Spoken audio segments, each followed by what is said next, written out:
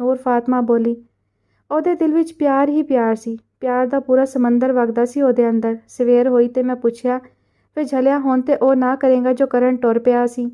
ਆਖਣ ਲੱਗਾ, ਨਹੀਂ ਬੇਬੇ ਹੁਣ ਕਿਸੇ ਨੂੰ ਕੁਝ ਨਾ ਆਖਾਂਗਾ, ਬਸ ਲਾਂਭ ਕਰ ਜਾਵਾਂਗਾ। ਮੇਰਾ ਦਿਲ ਹੱਸਿਆ ਤੇ ਮੈਂ ਸੋਚਿਆ, ਐਵੇਂ ਹੀ ਤੇ ਮੇਰੇ ਰੱਬ ਸੋਹਣੇ ਨੇ ਮੈਨੂੰ ਬਾਲਣ ਚੁਗਦੀ ਨੂੰ ਉਹਦੀ ਗੱਡੀ ਦੇ ਪਿੱਛੇ ਨਹੀਂ ਲਾਇਆ ਸੀ। ਮੇਰਾ ਰੱਬ ਸੋਹਣੇ ਦੇ ਹਰ ਕੰਮ ਵਿੱਚ ਕੋਈ ਨਾ ਕੋਈ